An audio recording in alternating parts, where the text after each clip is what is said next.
नाजरीन आदाब, आपकी बात से मैं अरशद जमाल। मैं इस वक्त बैठा हूँ मऊ में। एक नया हॉस्पिटल खुला है, मऊ सिटी हॉस्पिटल, मिर्ज़ापुरा चौक पे आप इसे देख सकते हैं। और यहाँ जो बड़े डॉक्टर हैं, जो इंचार्ज हैं यहाँ के, डॉक्टर के नादिर तरफदार फैमिली का नाम आपने बेशक सुना होगा कि बहुत सोशल और बड़े बिजनेसमैन हैं यहाँ के लोग, और सोशल एक्टिविटीज़ में भी वैस तरफदार साहब इनके चचाजाद भाई हैं, जिनका स्कॉलर पब्लिक स्कूल है, और हमेशा सामाजिक कामों में आप लोग बढ़ चढ़ कर हिस्सा लेते हैं। डॉक्टर साहब घर से काम करते थे, और हालांकि अगर ये पैसा कमाना चाहते सिर्फ डॉक्टर साहब, तो मुझे लगता है कि घर से ही कर सकते थे सारी ज़रूरियात पूरी, लेकिन बहुत से लोगों ने इन पे प्रेशर डाला। जब ये लॉकडाउन शुरू हुआ और कोरोना वायरस के ज़माने में, तो हॉस्पिटल्स में लोगों को बहुत ज़्यादा सहूलतें नहीं मिलती हैं, बहुत दिक्कत थी। तो लोगों के दबाव में डॉक्टर साहब ने इस हॉस्पिटल की शुरुआत की। तो जाहिर सी बात है कि कोई हॉस्पिटल बनाना इतना आसान तो है नहीं। तो डॉक्टर साहब ने एक किराए की जगह ली, और किराए की एक जगह लेकर एक आर्जी हॉस्पिटल बनाया। इनका प्लान क्या है, अभी इस सिलसिले में डॉक्टर साहब से हम बात करेंगे, लेकिन मैंने जो यहाँ सहूलियात देखी है उसके बारे में आपसे डॉक्टर साहब से बात करेंगे। और डॉक्टर साहब से ये हम जानना चाहेंगे कि डॉक्टर साहब कहाँ तालीम हासिल की है। तो डॉक्टर साहब बहुत बहुत स्वागत है आपका, और पहले तो मैं आपको बहुत मुबारकबाद दूंगा कि बहुत कम मुद्दत में आपने बेहतर एक शुरुआत कर दी। तो मैं ये जानना चाहूँगा कैसे आपके जहन में ये बात आई कि आपको हॉस्पिटल का क़याम करना चाहिए। जी, अस्सलाम वालेकुम, बहुत बहुत शुक्रिया आपका। असल में ज़्यादा दिन नहीं, 1 साल हुआ मुझे अब मऊ आए हुए। मैंने अपना यूजी MBBS और MD दोनों वहीं KGMC लखनऊ से किया है। 1 साल पहले जब मैं आया तो घर ही से स्टार्ट किया मैंने मरीज़ देखना। फिर धीरे धीरे मुझे लगा कि मरीज़ मेरे पास और आ रहे हैं। उसके बाद तब भी मैंने 1 साल घर ही पे देखा, लेकिन बहुत लोग कहते थे कि डॉक्टर साहब थोड़ा सा, मतलब आउटर के भी मरीज़ आते थे, इधर उधर के आते थे, घर पे थोड़ा भीड़ लग जाती थी, तो लोग कहते थे कि तो इधर भी मिर्ज़ापुरा के लोग, इधर के लोग आते थे, कहते थे कि उधर भी टाइम दीजिए। तो फिर अब्बू से बात हुई, हमारे फैमिली में बात हुई कि ये हुआ कि कोई ऐसी जगह देखा जाए। अभी तो इतना इस्टेब्लिश नहीं था कि हम डायरेक्ट कोई हॉस्पिटल डाल दें। तो एक जगह पसंद आई, जानने वाले की थी, तो भाई हमने बात किया कि उसको रेंट पे लिया जाए, उसको हॉस्पिटल में तब्दील किया जाए। तो मेहनत सारी अब्बू और मेरा छोटा भाई इंजीनियर है उसकी है। अच्छा, भाई इंजीनियर है आपका? जी जी, फरहान तरफदार, अच्छा, आर्किटेक्ट है, सुपरविजन में काम जी, आर्किटेक्ट है जामिया से वो। अच्छा। तो उसने और फिर अब्बू ने मिलकर मेहनत की, एक मैरिज हॉल को हॉस्पिटल में कन्वर्ट करना मुश्किल। क्या क्या सहूलियात हैं यहाँ? अभी तो सर एक्चुअली मैंने अभी 2 हफ्ता पहले ही यहाँ पे OPD स्टार्ट कर दी है। इंशाल्लाह आगे 1-1.5-2 महीने में तमाम एडमिशन वगैरह भी चालू कर दूँगा। सामान वामान ऑर्डर कर दिया, आराम से यहाँ पे ICU भी रहेगा, वेंटिलेटर भी रहेगा, ताकि जो सीरियस मरीज़ आते हैं, जो परेशान रहते हैं, रात बिरात इधर उधर जाना पड़ता होगा, वो सब सारी सहूलियात अच्छे हॉस्पिटल्स में होते हैं, सब कुछ मिलेगा यहाँ पे इंशाल्लाह 1-2 महीने बाद। और वार्ड भी रहेगा, जनरल वार्ड भी रहेगा, प्राइवेट वार्ड भी रहेगा, सबकी तैयारी हो चुकी है, काम ऊपर चल भी रहा है। और आपको पैथोलॉजी के लिए मतलब ऑल इनवॉल्व जी ऑल इन्वॉल्वमेंटिंग वाला हिसाब रहेगा कि मरीज़ को कहीं कोई जाने की ज़रूरत नहीं है। मरीज़ की ब्लड की इन्वेस्टिगेशन यही हो जाएगी, एक्सरे यहीं हो जाएगा, और दवाइयाँ सब यहीं मिल जाएंगी, भर्ती की सुविधा रहेगी, 24 आवर इमरजेंसी की सुविधा रहेगी। अभी बर वक्त 1-2 हफ्ते से मैंने OPD चालू कर दिया। प्लान यही है कि डॉक्टर में और कोई डॉक्टर है या आप अभी सर पॉसिबिलिटी इसलिए दूसरे डॉक्टर नहीं है कि मैं देख रहा हूँ कि मैं ही बैठ रहा हूँ तो पूरा फुल हो जा रहा है, OPD एरिया भी फुल हो जा रहा है, और केबिन जबकि हमने एक एक्स्ट्रा बना के रखी है। लेकिन आगे प्लान करेंगे जब भर्ती का सब स्टार्ट हो जाएगा, अगर देखेंगे कि बेड वेड कुछ एक्स्ट्रा रहता है, तो फिर कोई एक बच्चों का डॉक्टर के बारे में प्लान है कि एक पीडिया भी इधर थोड़ा सा कमी है इस एरिया में। आपके घर में भी तो कुछ और लोग? मेरा एक छोटा भाई है, वो अभी MBBS उसका कंप्लीट हो चुका है, और वो अभी PG की तैयारी कर रहा है। इंशाल्लाह हो सकता है उसी को। अभी कोविड का ज़माना चल रहा है, तो इसमें काफ़ी भारत में देख रहे हैं कि जैसे दूसरे नंबर पे वर्ल्ड में आ गया। भारत के पास कम संसाधन है, लेकिन कम संसाधनों में भी सरकार प्रयास लगातार कर रही है कुछ बेहतर किया जाए।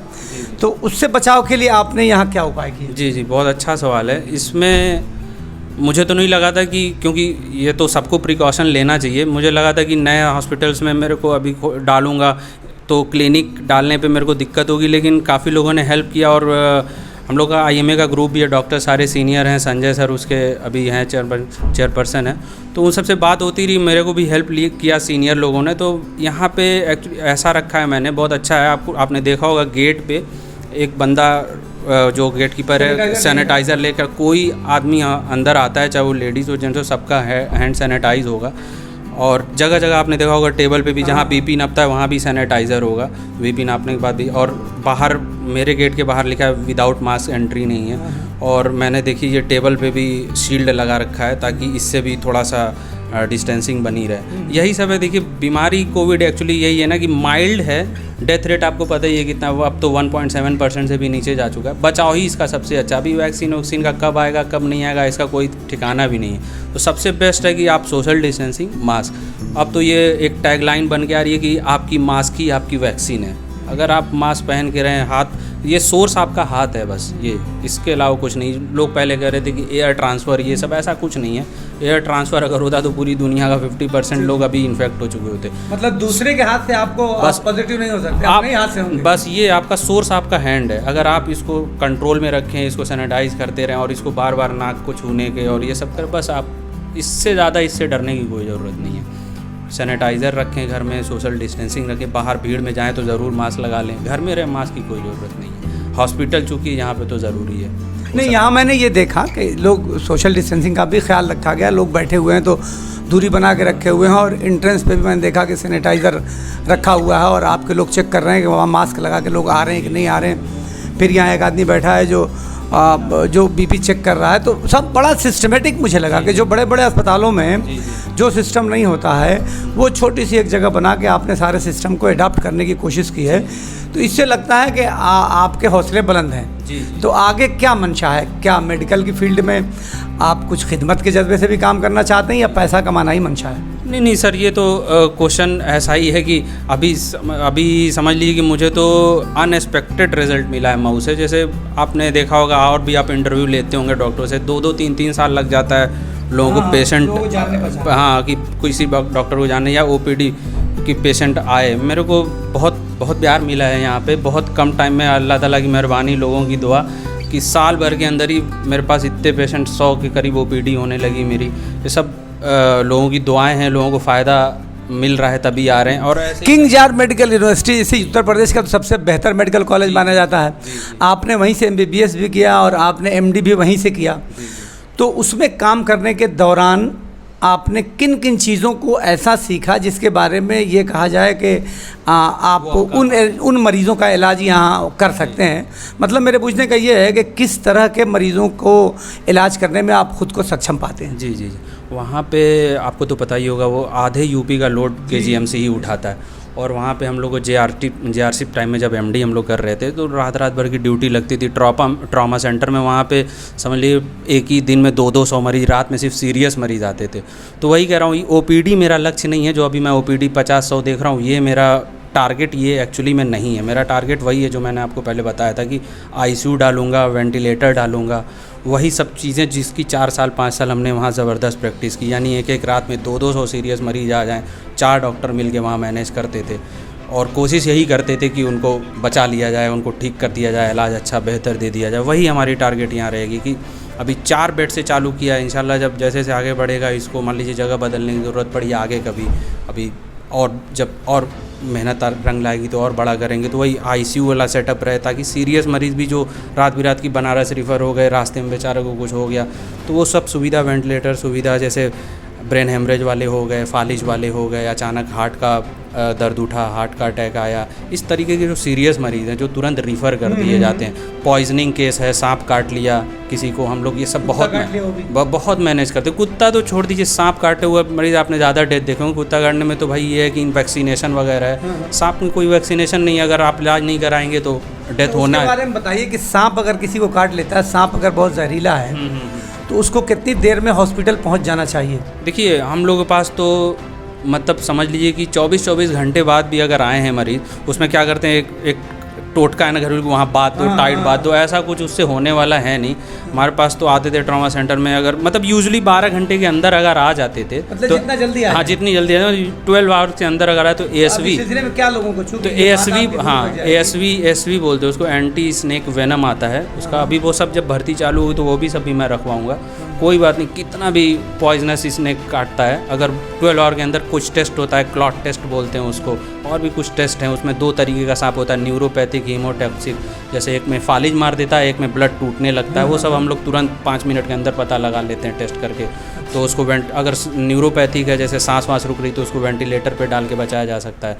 हीमोटॉक्सिक है, जैसे उसका खून टूट रहा है अंदर अंदर, गुर्दा खराब हो रहा है, तो ASV इंजेक्शन जो आता है बहुत कारगर। मतलब हमने अपने कैरियर में सैकड़ों अपने ट्रॉमा सेंटर में डिस्चार्ज किए होंगे सांप वाले। मतलब अगर 1-2 घंटे के अंदर डॉक्टर के पास किसी को सांप काटे, बिल्कुल। तो इधर उधर किसी बहकावे या टोटके में नहीं जाना चाहिए, सीधे हॉस्पिटल में जाना चाहिए और डॉक्टर के पास जाना चाहिए। बहुत ही ईजी है, अगर जल्दी पहुंच जाए तो और अच्छी बात है। कई बार तो हम लोग रात भर में डिस्चार्ज भी कर देते थे पेशेंट। एक प्रॉब्लम डॉक्टर साहब यहाँ आ रही है कि सीरियस मरीज जब कोई होता है तो आम तरीके से हॉस्पिटल वाले या डॉक्टर रात को मिलते नहीं हैं, या कोई मिलता भी है तो ये कहता है पहले आप कोविड की जांच टेस्ट लेके आओ, रिजल्ट लेके आओ।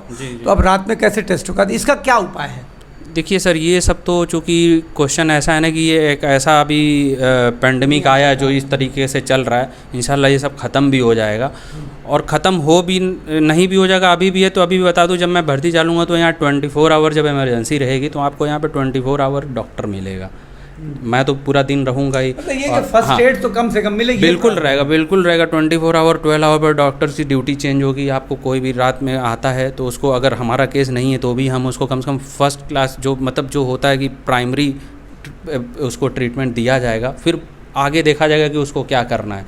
और जहाँ तक कोविड की बात है तो उसमें अब तो कार्ड टेस्ट आने लगा है। पहले तो RC PCR वगैरह RT-PCR होता था, 4-4 दिन बाद रिपोर्ट। हाँ, एंटीजन। अब तो एंटीजन कार्ड टेस्ट 15 मिनट में। तो अब तो सब गवर्नमेंट डिस्ट्रीब्यूट भी कर रही है प्राइवेट हॉस्पिटलों को। आपको शक हो रहा है कि वो कोविड है तो आप उसको भगाइए मत। मैंने तो बहुत सारे पेशेंटों को, मेरे अंकल हैं डॉक्टर अशफाक हैं CMO ऑफिस में, तो उनके थ्रू मैंने टेस्ट करा के कम से कम 20 कोविड पेशेंट को मैंने ट्रीटमेंट भी दिया होगा, और माशाल्लाह ठीक भी हैं। इस प्रॉब्लम से हम लोग हमेशा जूझ रहे हैं। कोई रात शायद ऐसी नहीं जाती कि कोई ना कोई शिकायत ना आवे, किसी न किसी डॉक्टर को फ़ोन ना करना पड़े। तो अब सब लोगों को, तो कितने लोगों को हम लोग फ़ोन करेंगे, हम जैसे लोग। तो ये एक प्रॉब्लम आती है। तो इस सिलसिले में क्या आप कुछ कहना चाहेंगे? बिल्कुल यही है ना कि जो रात बिरात वाला केस है उसमें सबसे पहले बात सारे हॉस्पिटल को बता दूँ, इमरजेंसी डॉक्टर होना, सिर्फ स्टाफ से काम नहीं चलेगा, क्योंकि स्टाफ तो भाई स्टाफ ही और डॉक्टर है। तो उसमें 24 आवर सर्विस रखे, खुद नहीं है तो एक इमरजेंसी डॉक्टर रखे, वो भी ऑन कॉल रहे। डॉक्टर जो मेन है वो भी ऑन कॉल बोलते हैं उसको, कि मान लीजिए कि केस उसको समझ में नहीं आ रहा है तो भाई 2 बजे रात में भी अगर कॉल जाए तो अगला आके एक राउंड लगा ले कि उसको समझ में नहीं आ रहा है, ट्रीटमेंट बता के चला जाए। सिंपल सी चीज़ है, ताकि मरीज़ को रात बिरात जाने में ही जो ज़्यादा दिक्कतें होती हैं कि 2 बजे रात में कहीं रिफ़र कर दिया, कहाँ भटकेगा वो। और ये पेंडेमिक तो जाएगी इंशाल्लाह। और इसका भी अब जब से कार्ड टेस्ट आ गया है तो बहुत आसान हो गया, तुरंत आप कराइए, नेगेटिव आप उसका ट्रीटमेंट लिख दीजिए। क्योंकि हर निमोनिया कोविड नहीं होता आजकल, उतना उसका खौफ है कि सब वो खांस दे कोई तो कोविड समझते हैं, ऐसा कुछ नहीं है। मतलब नॉर्मल खांसी बुखार को भी उसको उस जैसा ही ट्रीटमेंट करना चाहिए। डॉक्टर नादिर के तरफदार से हम लोग बात कर रहे थे, और आपने देखा होगा कि बड़ी हौसलामंदी की बात डॉक्टर साहब कर रहे हैं, और मुझे लगता है कि इसी तरह से और लोगों को भी सोचना चाहिए। डॉक्टर नादिर ने एक नई शुरुआत की है, और बहुत छोटी शुरुआत की है। हमारी शुभकामनाएं इनके साथ हैं, और हम लोग आशा करते हैं कि यह हॉस्पिटल तरक्की करके एक बड़े हॉस्पिटल में जल्द ही तब्दील होगा। आप देख रहे हैं आपकी बात, मैं अरशद जमाल। अगर आपको ये बात अच्छी लगी हो तो इसे शेयर करना न भूलें। बहुत बहुत धन्यवाद।